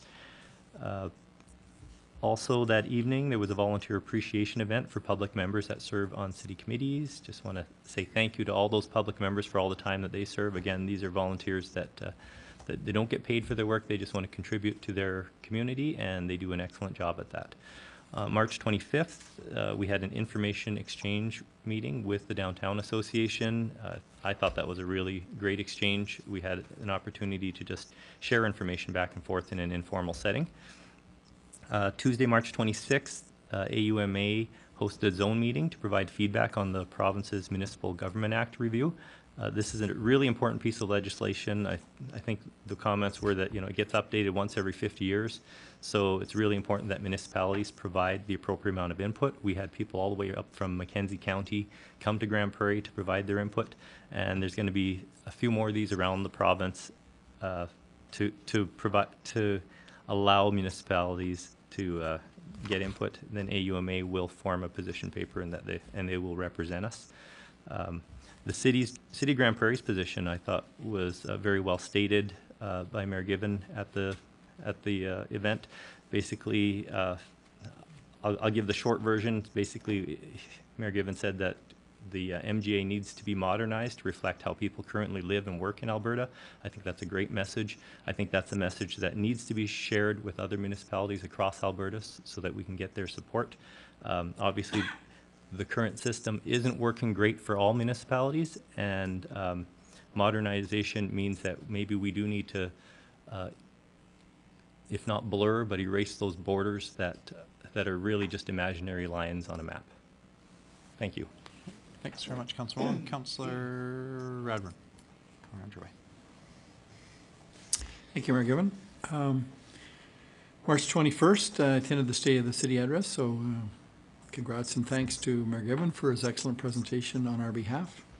Then I went from there to a ribbon cutting at the Prairie Mall. The Rural Link Family Internet Lounge was opened, and thank you to Councillors McLean and O'Toole for joining me at that event. Check it out, people. The mall, it's in the center court, just near the food court, between the main entrance and the food court. Then I also attended the City Volunteer Recognition event that evening. March 22nd, Grand Spirit Foundation Board meeting, and then tender opening. And then I attended I brought greetings on behalf of our mayor and council to the Adaptive Physical Activity, Fitness and Sports Symposium. They had a banquet and an Ovations Dinner Theater event. As part of that conference, I was able to bring greetings there. March 23rd, I attended the Rising Above banquet with Mayor Given and Councillors Crokin and O'Toole and Abiet. And on 25th, I attended the Council Downtown Association Information Sharing Session. Again, most useful, and I think that our practice of council the last couple terms to meet with organizations like the Downtown Association is very, very useful in terms of continuing that dialogue. I also attended the AUMA zone meeting for the MGA review, another tender opening on the 28th, and then that afternoon I represented council at the GPREP management meeting. We reviewed our bylaw that will come soon to council and our agreement that will initiate GPREP formally. Thank you. Thanks very much, Councillor Radburn. Councillor O'Toole. Thank you very much, Mayor Given. On the 18th of this month, I attended the chair leaders meeting, and we established May 13th as being the day which leaders of the community will all meet down at the Eastlink Center and rally together to show support in the difficulty it is to get around in a wheelchair.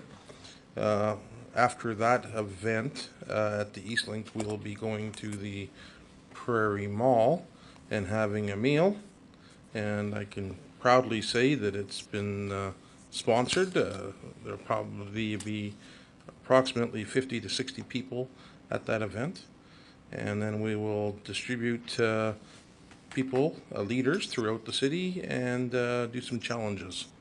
So that's going to be a big day for a lot of people. On the 19th, we had a Disabled Transport Society meeting.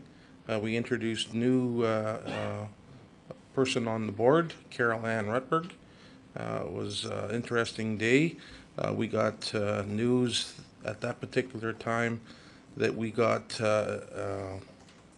given the opportunity to be part of the mylaw.com sports charity, and we'll be taking part in their golf tournament, and will be a recipient of some funds from that. Also, I had a report that one of the local cab companies wanted to increase their service level, and they have now gone and purchased a handicap van. So that's big news.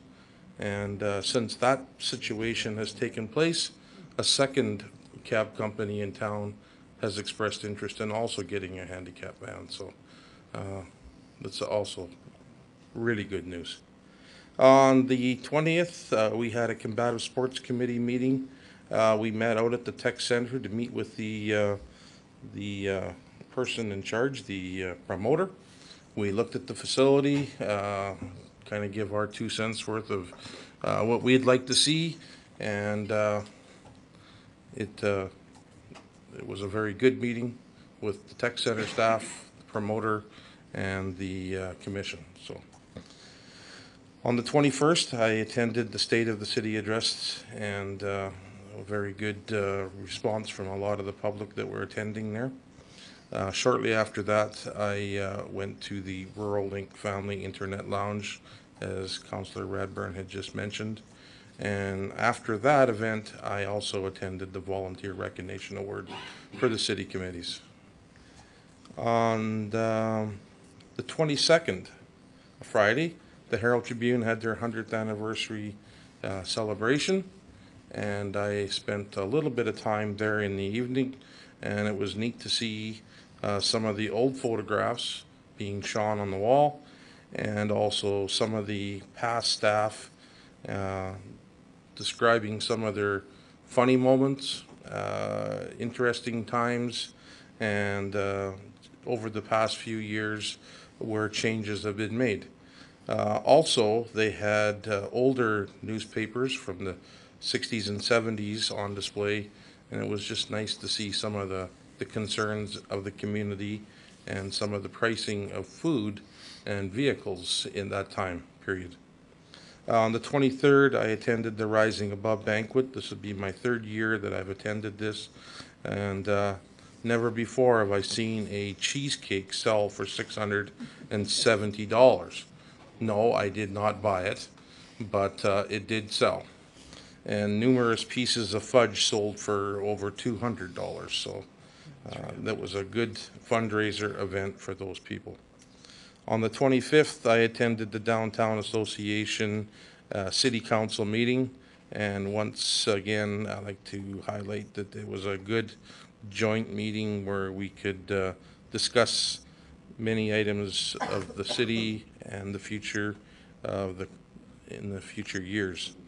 On the 26th, I attended the AUMA zone meeting, and I found that to be a very interesting discussion, and to hear some of the comments made by other areas in this northern part of the region.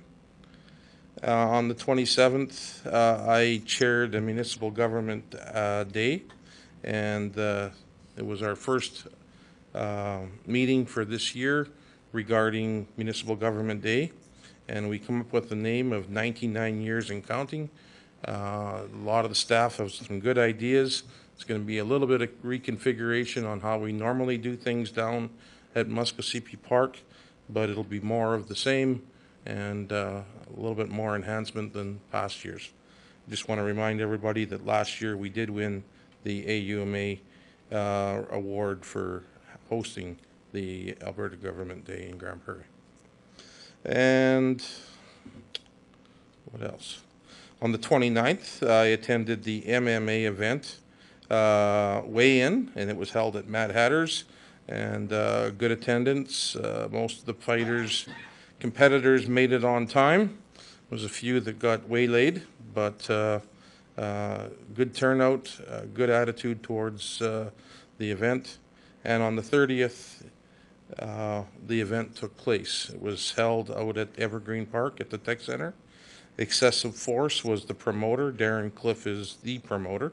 And I'm not sure of the numbers, but my estimate, whatever good it's going to do, but it was about 1,500 plus people.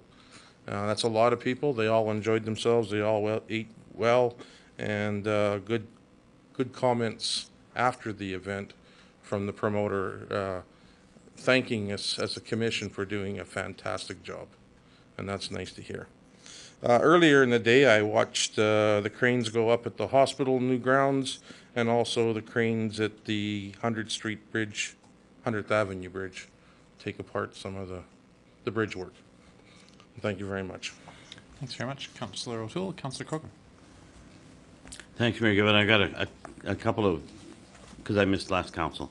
March the 7th at noon, I was we saw the city Crystal Center proposals, much like we did today. Then later on, I joined the joint city council recreation meeting at the Coca-Cola Center. On March the 8th at noon, I attended the Center 2000 Chamber update. A little later that day, I attended former staff member Morris Gobin's wife's funeral, Helen, and then it had a tender opening at 2 o'clock. In the evening, I brought greetings at Clarkson Hall on behalf of Mayor Given and Council to the Everton family of 2013. They're in the Hythe area. March 11th, I attended the committee of the whole meeting. March the 13th, I attended the SHIFT Grand Prairie Community of Practice. Brenda Strafford of the U of C, Chair of Prevention of Domestic Violence, and Andy Seidman of the RCMP, and we had some staff from FCSS were also in attendance. It's engaging men and boys in violence prevention, so it was a very, very good workshop. They do come up every month or every 2 months.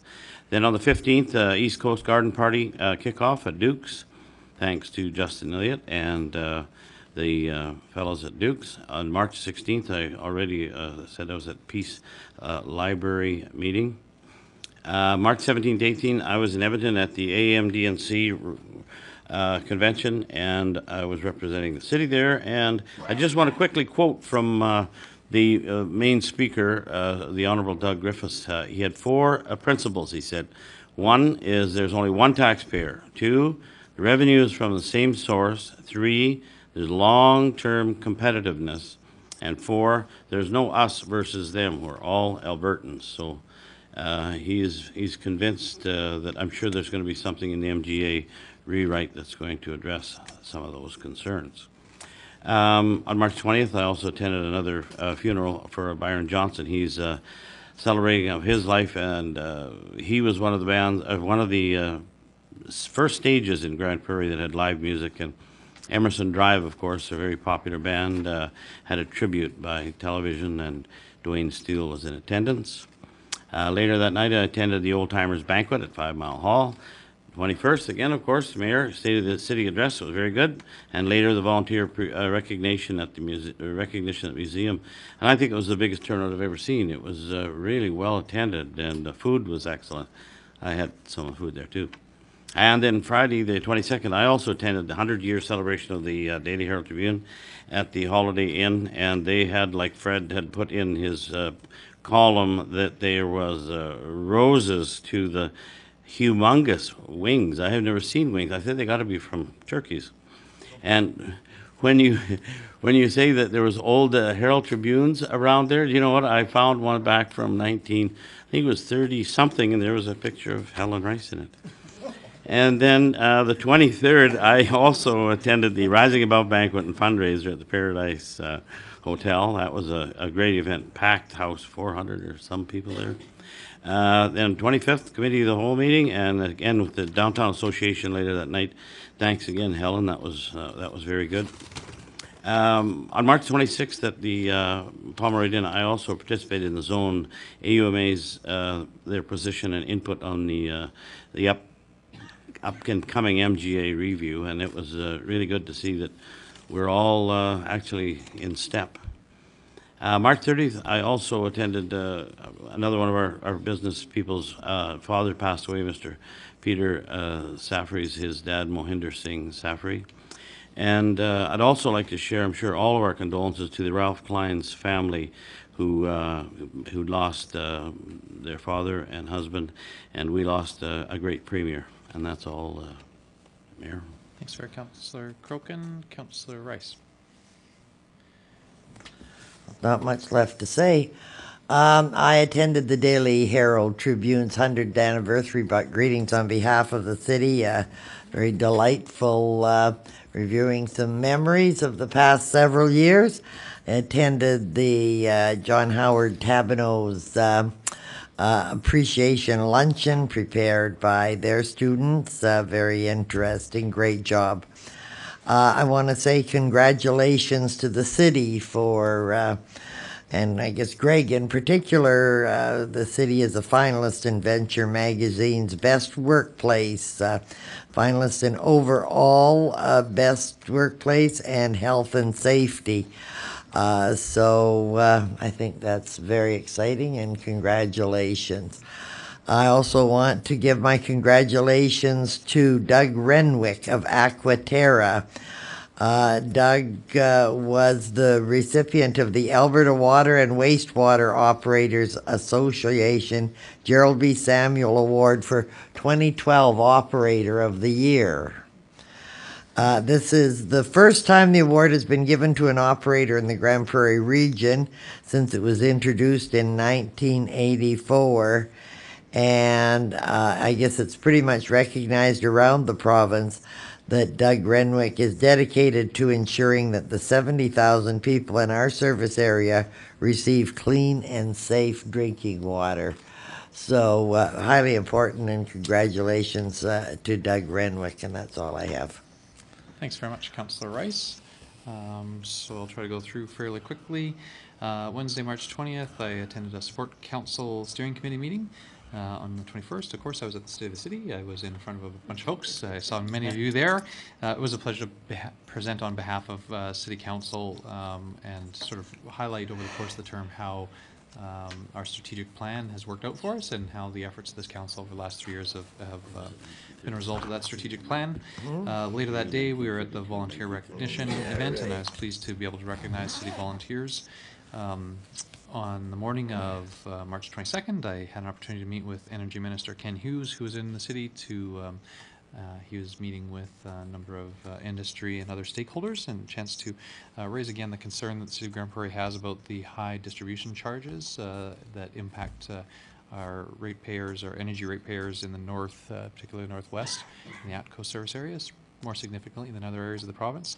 On the 23rd in the evening, I was at the Rising Above Ministries fundraiser, as was mentioned by other members of the council, and on the 25th, I also participated in the meeting with the Downtown Association Board. On the 26th, I was also at the AUMA zone meetings from the majority of the day, and in the evening of the 27th, I attended the Downtown Association Strategic Planning session. On the 28th, I was at GPRC to give a little bit of a lecture to a class there on social media and its impact on government. And on the 28th, the evening of the 28th, I attended another GPRC event, their annual Festival of Gold celebration of their athletic teams. Of note this year, volleyball coach, women's volleyball coach Ron Thompson, was going to be his last year getting up and recognizes his team for all their efforts, and so we certainly should recognize Ron Thompson for his about 20 years of coaching at GPRC, and we certainly appreciate his commitment to his teams and our community over that time. And then finally, I want to pass on my thanks to the folks at Muskogee Park. They hosted a fantastic Easter celebration on the Saturday the 30th. My family and I enjoyed it immensely, and I would say that there's at least 1,000 other people that did about the same thing. It was a super successful event, and I'm just so pleased to see that that sort of thing is available in our community for our families. And with that, I'll call our meeting adjourned. Thank you very much. Thank you.